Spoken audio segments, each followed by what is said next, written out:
오늘 우리에게 주신 하나님의 말씀, 구약성경 민수기 17장의 말씀입니다. 민수기 17장 1절로부터 13절까지의 말씀을 함께 교독하도록 하겠습니다. 구약성경 225쪽에 있습니다.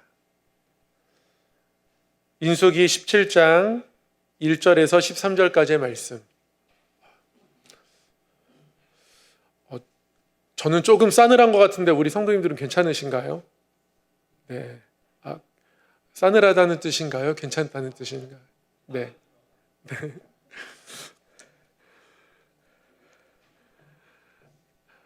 1절에서 13절까지의 말씀을 한 절씩 교독하겠습니다.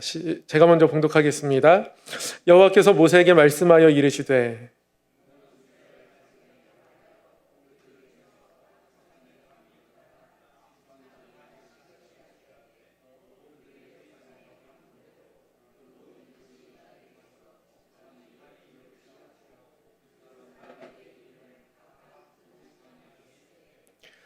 레위 지팡이에는 아론의 이름을 쓰라.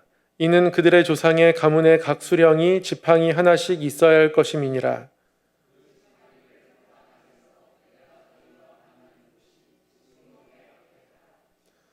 내가 택한 자의 지팡이에는 싹이 나리니 이것으로 이스라엘 자손이 너희에게 대하여 원망하는 말을 내 앞에서 그치게 하리라.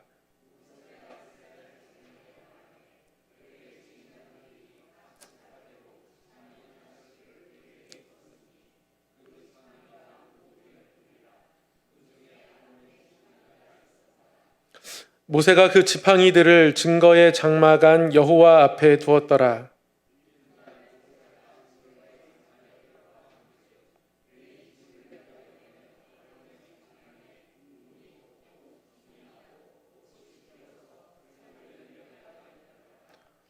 모세가 그 지팡이 전부를 여호와 앞에서 이스라엘 모든 자손에게로 가져오매 그들이 보고 각각 자기 지팡이를 집어들었더라.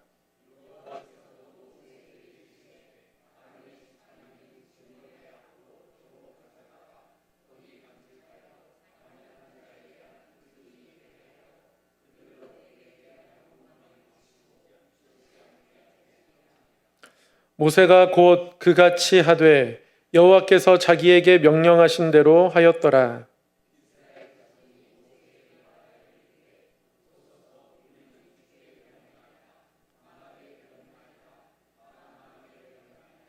함께요. 가까이 나아가는 자, 곧 여호와의 성막에 가까이 나아가는 자마다 자 죽사오니 우리가 다 망하여야 하리이까. 아멘. 오늘도 말씀 앞에 나오신 우리 성도님들 환영하고 축복합니다. 우리 서로에게 한번 이렇게 권면하겠습니다. 당신은 참 귀한 사람입니다.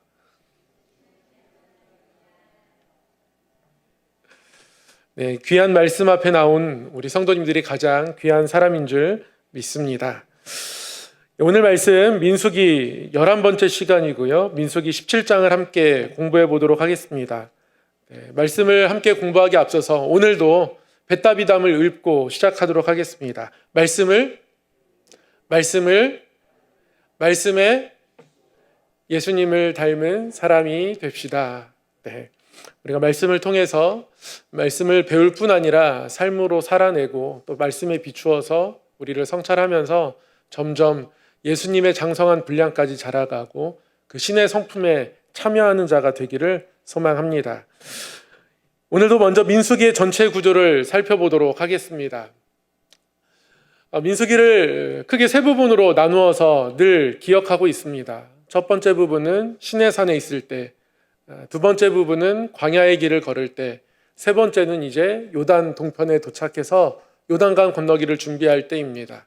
시내산에서 지파별로 인구를 조사했습니다. 그리고 레위인은 따로 그 수를 계수했습니다.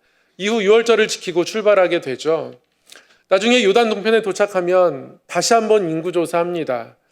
그리고 그 사이에 광야의 여정을 길게 걸어가게 되는데요. 저희는 그 광야의 여정을 함께 살펴보고 있습니다. 광야의 여정을 보면 잠깐 짧게 복습을 한번 해보도록 하겠습니다.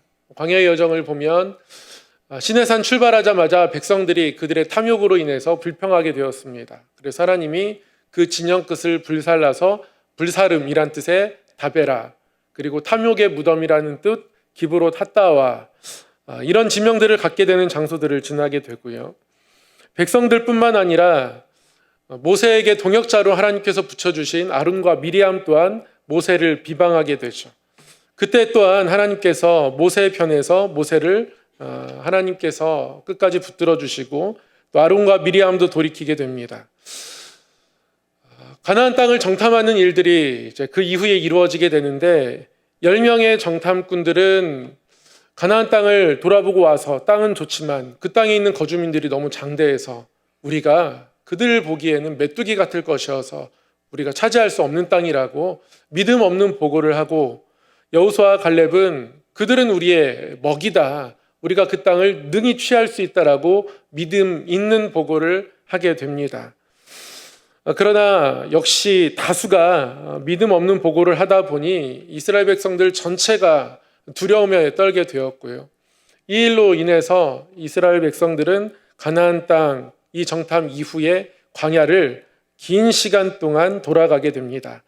땅을 정탐한 40일에 하루를 1년으로 계산해서 하나님이 40년의 긴 방황의 시간, 그러나 또한 의미 없는 방황이 아니라 하나님 앞에 훈련받는 시간이기도 하죠. 그런 시간을 보내게 됩니다. 그 이후에 지난주 저희가 말씀을 함께 나누었는데요. 고라 일당이 반역을 하게 됩니다. 레위 지파였던 고라, 그리고 르우벤 지파였던 다단, 아비람, 온, 그리고 그 지휘관 250명이 고라와 당을 지어서 반역하게 되죠. 아론을 향하여서 모세를 향하여서 너희가 분수에 지나다. 회중이 다 거룩한데 왜 너희만 어찌하여 스스로 높이느냐? 라고 그들에게 따지며 반역을 일으키게 되죠. 하나님은 하나님이 세우신 사람들을 보호해 주십니다. 향로에 불을 담고 그 위에 향을 두어서 모두가 다 서게 합니다. 그러나 향로는 향을 피우는 제사장이 들어야 할 물건이고요. 그 선을 넘어갔을 때 하나님은 땅이 모든 반역자들을 삼키게 하시죠. 그리고 향로에서 불이 나와서 250명의 지도자들이 불사름 당하게 됩니다. 여기까지가 지난주에 함께 공부했던 내용이고요. 이 이후에 몇 가지 이벤트가 사실 더 있습니다. 이 이후에 회중 가운데에 전염병이 돌게 돼요. 회중 가운데 이 전염병이 돌게 되는 게 결코 우연은 아니었습니다. 고라와 그리고 르우벤 지파의 일부 사람들이 당을 지어서 반란을 꾀하고 반역을 꾀하고 우리도 제사장처럼 섬기고 싶다. 그런 자세, 그런 이야기들로 모세와 아론에게 도전했는데요. 이런 도전의 모습이 회중들에게 일부 회중들에게는 공감을 산 것 같습니다. 회중들이 동조하는 마음이 생긴 거예요. 그렇지, 왜 저들만 저 특별한 일을 해야 하나, 이런 생각들을 하게 된 회중이 많은 거죠. 그래서 하나님 회중 가운데 전염병을 돌게 하십니다. 우연히 전염병이 돌게 된 게 아니라 하나님께서 그렇게 하시고자 한 겁니다. 하나님은 모세에게 그렇게 말씀하셨습니다. 순식간에 이들을 멸하려 하노라. 하나님은 전염병을 통해서 이들을 멸하려 하신 거예요. 그런데 사실 이 백성들을 순식간에 멸하려고 하시면 전염병보다는 그 이전에 고라와 아니면 고라와 당을 지었던 르우벤 지파 일부 사람들이 심판을 받았던 그 모습처럼 불이 나와서 그들을 사르든지 아니면 땅이 그들을 삼키든지 이것만큼 빠른 심판이 어디 있겠습니까? 전염병은 사실 이게 좀 느리잖아요. 시간이 걸리는 것 아니겠습니까? 전염병이 걸리면 시름시름 앓기도 해야 되고 회중 가운데 이제 퍼져나가는 기간들이 필요하거든요. 근데 하나님은 말씀을 내가 이들을 순식간에 멸하라 한다 말씀하셨는데요. 정작 하나님은 그들에게 이제 전염병을 보내고 계신 거죠. 그들 또한 사실 심판의 대상임은 분명합니다. 모세와 아론, 하나님께서 세우신 사람이고 하나님께서 모세와 아론에게 제사장에게 성막 안에 들어와서 섬기는 일들을 특별하게 맡기셨으니 특별하게 택함받은 그들이 그 일들을 하는 게 맞습니다. 그러나 그 기구들을 나르던 사람들이 왜 우리는 나르는 것만 해야 돼? 돌아가면서 해도 되지. 왜 저들만 저렇게 특별하게 해야 해? 시간이 흐르면 흐를수록 이런 여론이 확산되었고 하나님은 그들을 그대로 두고 보실 수 없으셨습니다. 그러나 진짜 하나님이 원하시는 건 돌이키는 거죠. 하나님 말씀은 순식간에 멸하라 하노라 하시지만 하나님은 이들을 순식간에 멸하고자 행동하시지는 않으십니다. 그런 하나님의 마음을 모세가 누구보다도 잘 알죠. 그래서 하나님 앞에 엎드려 기도합니다. 뭐라고 기도했는지 기도의 내용이 구체적으로 나오진 않지만 하나님 앞에 기도한 모세는 아론에게 이렇게 이야기합니다. 향로에 불을 피워가지고 급히 회중에게로 가서 그들을 위해 속죄하라. 하나님이 순식간에 멸하라 하십니다. 그럼에도 불구하고 하나님은 일정 시간을 주셨는데요. 하나님이 순식간에 멸하라 한다라는 말씀을 통해서 우리가 깨달아야 하는 건 우리의 신속한 반응을 기대하시는 하나님이십니다. 하나님이 속히 멸하려 한다 말씀하셨을 때 모세가 아론에게 빨리 향로에 향을 피워서 불을 피워서 그들에게로 빨리 가라 이렇게 이야기하는 건 하나님의 진노에 대해서 하나님의 뜻을 벗어나는 것에 대해서 돌이키는 우리의 반응이 빨라야 한다라는 것을 우리에게 보여주기 위함이라는 것이죠. 하나님은 정말 이들을 속히 멸하려 하지 않으십니다. 민수기 16장 47절 48절 결국 아론이 모세가 시킨 대로 향을 가지고 백성들에게 갑니다. 그리고 거기서 어떻게 행동합니까? 아론이 모세의 명령을 따라 향로를 가지고 회중에게로 달려간즉 백성 중에 연병이 시작되었는지라. 백성 중에 전염병이 시작된 거예요. 퍼져나가기 시작한다는 겁니다. 하나님의 심판이 시작은 되었으나 아직 끝나지 않았다는 거예요. 주어진 시간이 있다는 겁니다. 이에 백성을 위하여 속죄하고 죽은 자와 산 자 사이에 섰을 때에 연병이 그치니라. 아론이 향로에 향을 피워서 죽은 자와 산 자 사이에 섰습니다. 살아있는 사람들은 살아있고 죽은 사람들은 병으로 인해서 죽어 있습니다. 그 전염병의 한복판 속으로 들어가고 있는 겁니다. 향로에 향을 담아서 향을 피워서 그들의 속죄를 위하여서 그들 가운데로 들어가는 겁니다. 이게 제사장의 모습이죠.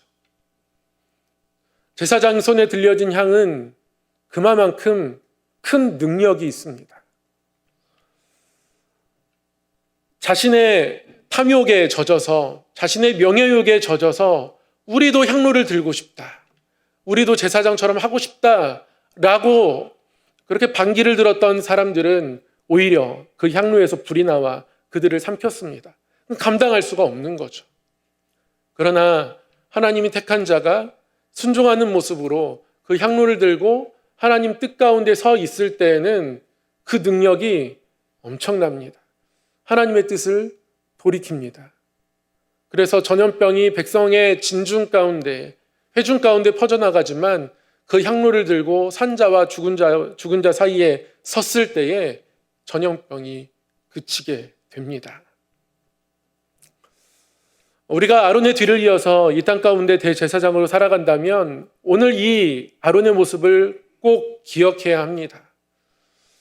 하나님 앞에 하나님의 뜻을 알지 못하고 하나님 앞에 합당하지 않은 모습으로 우리가 섰을 때, 또 그것을 깨닫게 되었을 때에는 즉시 돌이켜야 합니다. 하나님이 순식간에 멸하라 한다라고 말씀하시며 우리의 회개를 기다리고 계십니다.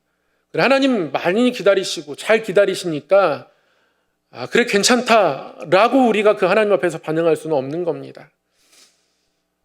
하나님의 심판이 급히 임할 것처럼 우리는 급히 돌이켜야 합니다.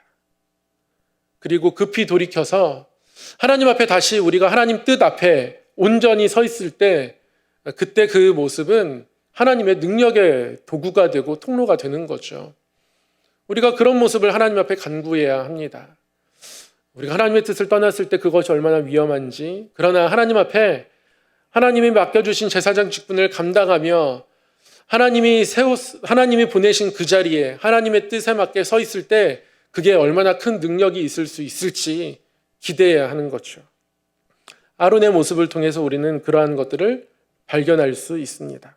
이 회중 가운데 임한 전염병, 그리고 그 전염병 한복판에 향로를 들고 서 있는 아론의 모습을 보면서 하나님의 마음을 품은 순종이 곧 능력이라는 사실을 깨닫게 돼요. 하나님의 마음을 품은 순종이 능력입니다. 이 말씀을 꼭 기억하시길 바랍니다. 하나님의 마음을 품은 순종은 능력이 됩니다. 아론이 그러한 길을 우리에게 보여주고 있고요. 하나님이 그러한 길을 우리에게 원하고 또 기다리고 계십니다. 이렇게 어려운 상황 속에서 온 회중이 전염병으로 심판받을 상황 속에서 모세의 기도와 아론의 순종을 통해서 다시 하나님은 그 진노를 멈추게 됩니다. 하나님은 그러한 모습들을 기다렸던 것이죠. 그리고 백성들 또한 다시금 하나님 앞에 하나님의 뜻을 따라 살아가기로 또 결단하고 섰을 겁니다. 앞으로 남은 여정은 하나님 바라보고 살아가야겠다, 걸어가야겠다, 이런 결단했을 겁니다. 물론 그 결단이 늘 이들의 삶 가운데 온전하게 지켜지진 않지만 우리 역시 온전하지 못하다 할지라도 그러나 끊임없이 하나님께 결단해야죠. 그러면서 점점 어느새 우리는 더 성숙해 있고 자라 있는 것 아니겠습니까? 요즘 이렇게 감기가 굉장히 많이 유행하고 있는 것 같습니다. 병원들에도 사람들이 굉장히 많이 있다고 하고요. 물론 이런 아픔들이 우리 가운데 찾아오면 좀 힘든 시간을 보내기도 하지만 또 아픔을 이겨내면서 우리의 면역력을 확인하고 더 잘 이겨낼 수 있는 힘들을 또 방법들을 다시 한번 생각하게 되고 그동안에 왜 이렇게 감기가 오래 걸릴까? 전 스스로 이렇게 감기를 오래 알아본 적이 없거든요. 왜 그럴까? 그래서 다시 한번 예전에 근육량을 회복해야겠다. 혹자는 근테크라고 얘기하더라고요. 근육 100g이 몇천만 원 얼마의 가치가 있고 이런 얘기가 있더라고요. 어쨌든 분명한 건 근육량이 많아야 면역력이 올라간다는 그런 이론이 있으니까, 그리고 이 이론은 그래도 많은 사람에게 확실하다고 받아들여지고 있으니까 다시 이제 근육량을 늘려야겠다. 너무 근육량에 신경 안 쓰고 지냈나 보다 이런 생각하면서 자기를 이렇게 돌아보게 되죠. 그러니까 어떠한 일들이 있으면 자기를 돌아보게 되고 또 그렇게 돌아봤다고 해서 앞으로 더 온전하게 정말 이렇게 칼같이 운동하고 또 그렇게 살아갈 수 있을지 없을지는 모르겠지만 그래도 또 더 노력하는 거 아니겠습니까? 하나님 앞에서 우리가 우리의 마음들을 돌아보면서 우리 안에 하나님의 마음을 품은 순종이 있는지, 우리에게 맡겨진 직분을 감당할 때 관성이 아니라 하나님 마음에 합한 순종들, 하나님의 마음을 가진 순종이 있는지 돌아보면서 그 마음 가지고 순종할 때 그때 비로소 하나님의 능력이 나타난다는 사실을 우리가 꼭 붙들고 이 땅 가운데 서기를 소망합니다.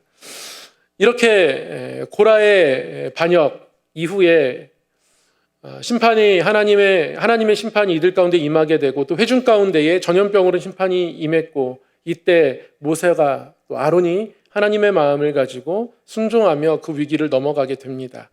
그리고 이어서 이제 17장이 이어지죠. 17장에는 아론의 지팡이 이야기가 기록되어 있는데요. 하나님께서 이러한 일들 이후에 각 지파별로 지팡이 하나씩을 취하라라고 명령하십니다. 12지파에서 각 지파별로 하나씩 지팡이를 취하라 말씀하십니다. 이스라엘 백성들이 각 지파별로 지팡이 하나씩을 취하고 그들의 지도자의 지팡이, 거기에 그들의 지도자의 이름을 써서 하나님 앞에 내어놓게 하시는데요. 이때 12지파를 보면 더 이렇게 전 세월로 올라간 12지파의 이름들을 발견할 수 있습니다. 하나님은 성막을 섬기는 일들을 레위지파에게 맡겨주시면서 12지파에서 레위지파를 빼셨습니다. 그리고 그 빈자리를 요셉지파를 둘로 나누어서 채우셨어요. 그래서 요셉이 2지파가 되게 하시죠. 요셉의 지파를 므낫세 지파와 에브라임 지파 둘로 나누시죠. 그런데 오늘 이 지팡이를 내놓는 일들에는 에브라임 지파, 므낫세 지파가 따로따로 지팡이를 내놓지 않습니다. 그냥 요셉 지파의 지팡이로 내어놓고요. 레위 지파를 12 중에 한 명으로 다시 합산시킵니다. 그렇게 하시는 이유는 지파를 나눴다는 것을 하나님이 지금 재편하시는 게 아니라요. 목적이 너무 뚜렷한 겁니다. 하나님은 레위 지파, 특별히 아론을 다시 세워주고 싶어 하시는 거예요. 어떻게 보면 아론을 위한 하나님의 이벤트라고도 할 수 있습니다. 그리고 더 나아가서 원초적으로 이스라엘 백성들이 출애굽할 때, 그리고 이스라엘 백성들이 시내산에서 언약을 받을 때, 그때의 어떤 지파들의 모습들을 그대로 기억하며 하나님 앞에 서기를 원하는 거죠. 그래서 처음 12지파가 되었을 때, 하나님이 그들을 선택하셨을 때 그 시간들로 거슬러 올라가는 겁니다.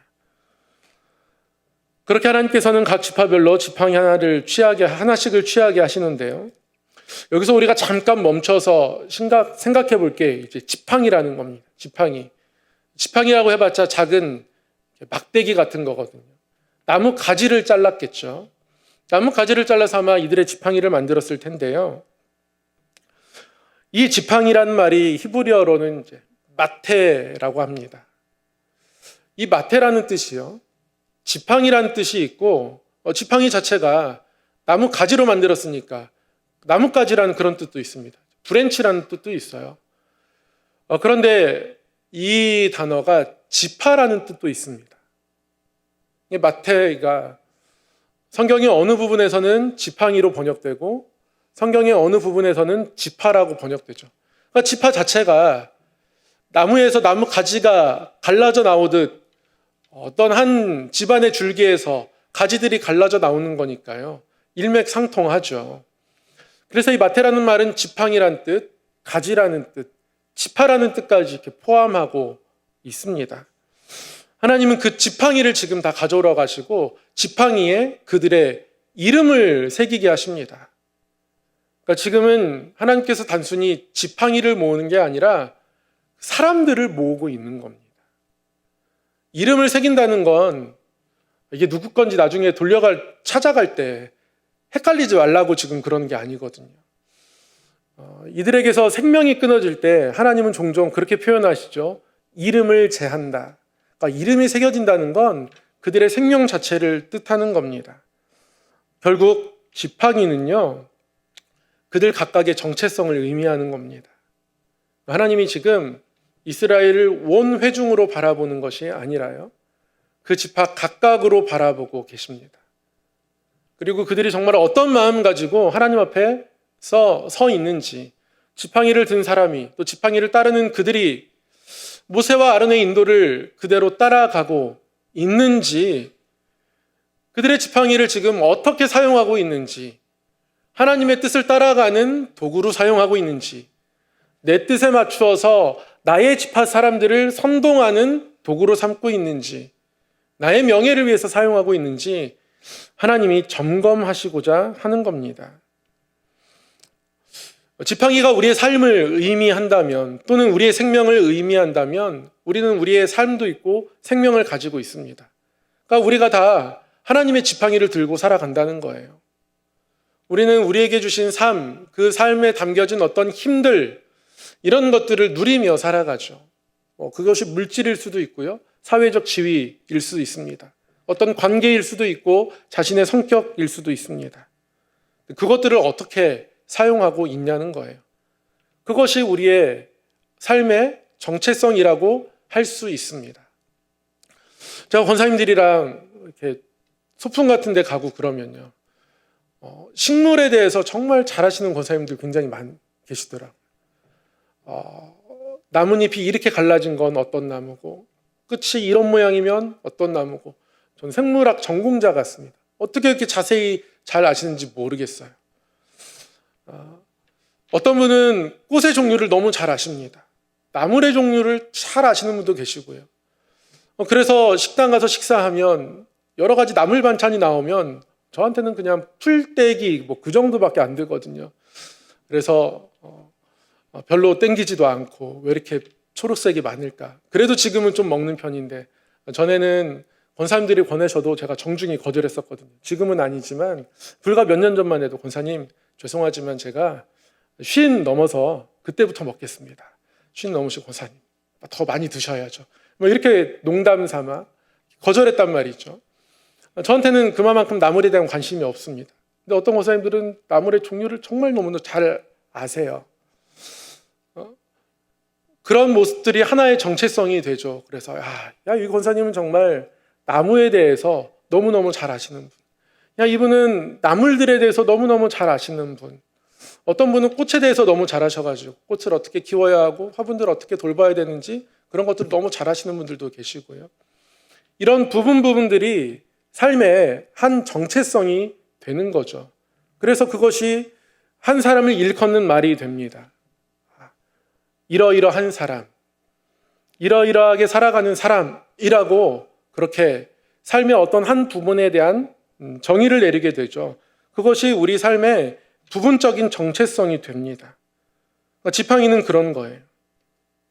하나님께서 그 지팡이들을 하나님 앞에 놓게 하십니다. 법궤 앞에 놓게 하세요. 하나님이 모아진 이 12개의 지팡이를 어떻게 하셨냐면요. 그 지팡이를 회막 안에서 내가 너희와 만나는 곳인 증거궤 앞에 두라.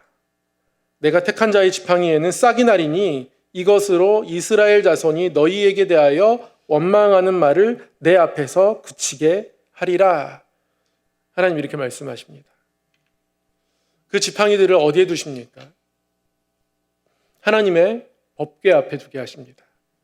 그곳은 하나님이 임재하시는 곳, 하나님의 얼굴이 있는 곳, 그곳 앞에 지팡이를 다 두는 것이죠. 너희의 삶을 내 앞에 두어라 라고 하나님 말씀하시는 겁니다. 그리고 하나님께서 여기서 그들의 마음을 다시 깨끗게 하시고자 하십니다. 특별히 하나님이 이러한 마음들을 이렇게 표현하십니다. 이것으로 이스라엘 자손이 너희에게 대하여 원망하는 말을 내 앞에서 그치게 하리라. 하나님 모세에게 하신 말씀인데요. 이스라엘 백성들이 원망의 말을 누구에게 합니까? 모세에게 하죠. 모세가 이끌고 있으니까. 때로는 모세가 그렇게 결정했다고 보여지니까 모세에게 찾아와서 모세에게 원망을 다 늘어놓습니다. 그런데 하나님 편에서는 그것을 어떻게 받아들이십니까?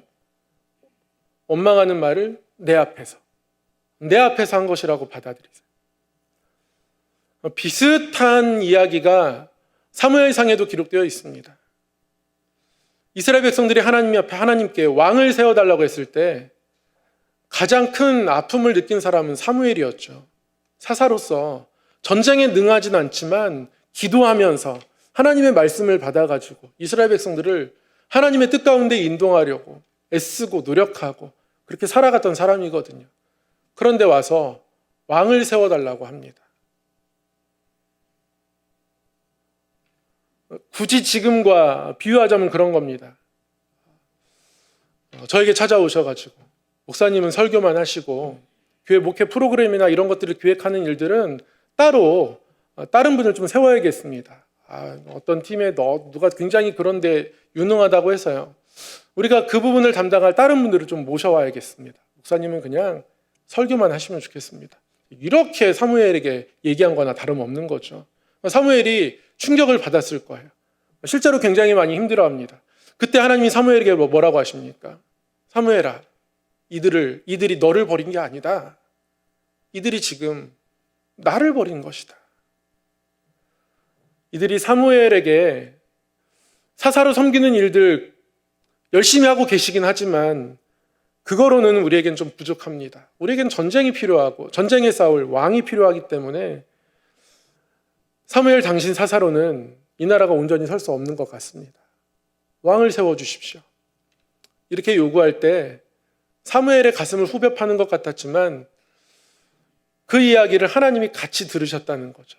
나에게 한 것이다라고 하나님이 그 편에 같이 서시는 겁니다. 오늘도 똑같아요. 하나님이 아론 편에 서시는 겁니다.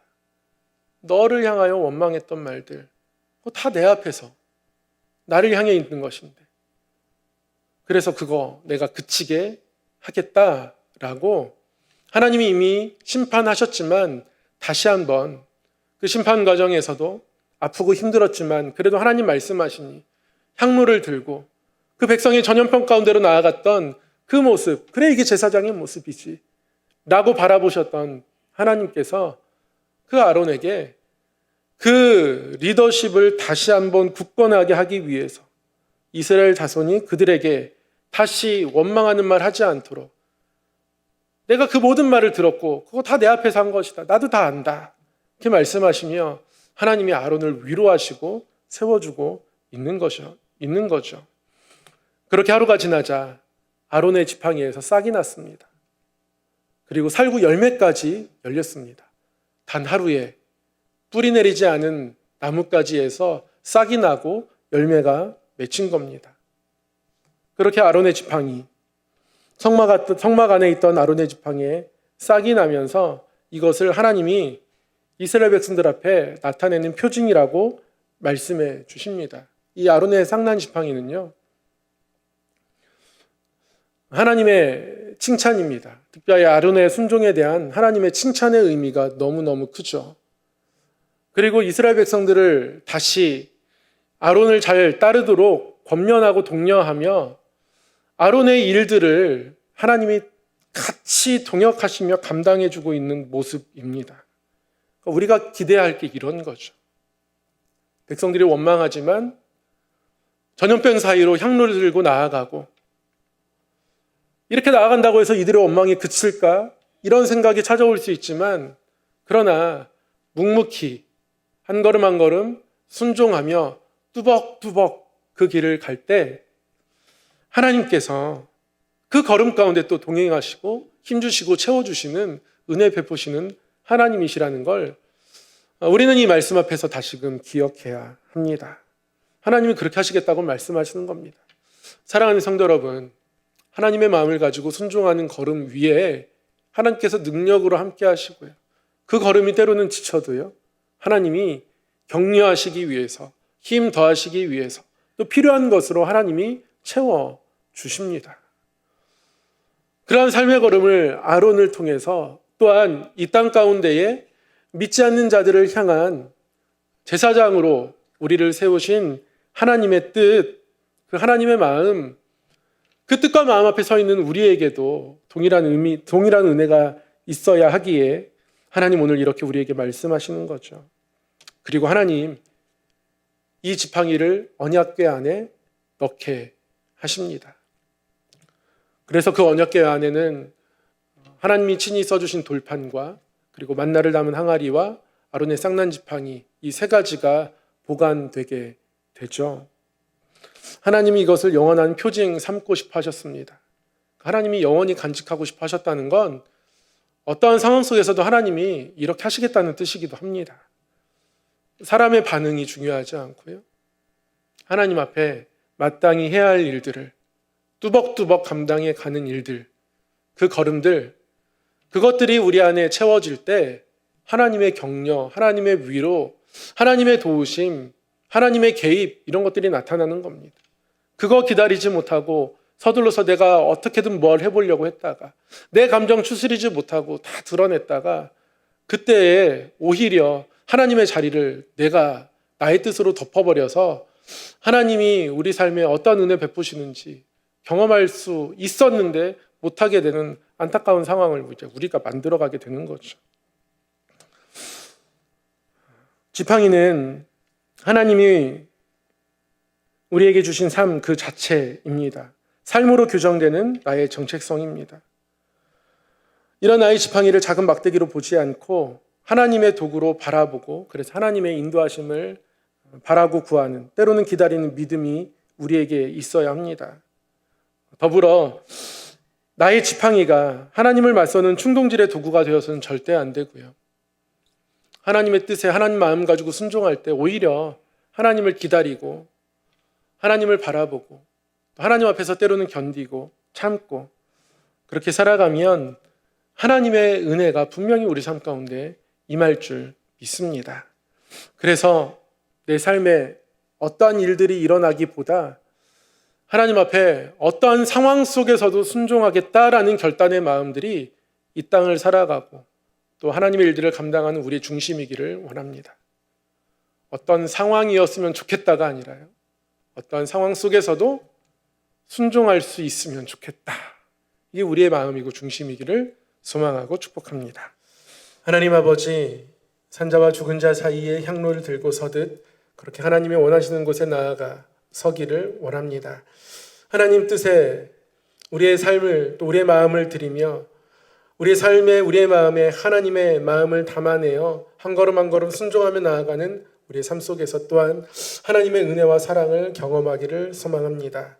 하나님 그 은혜로 그 사랑으로 우리에게 찾아오시고 채워주셔서 하나님이 공급하시는 힘들로 우리의 삶의 자리에서 기도하며 하나님의 뜻을 깨달으며 하나님의 마음을 품으며 이 땅 살아갈 수 있도록 인도하여 주시옵소서.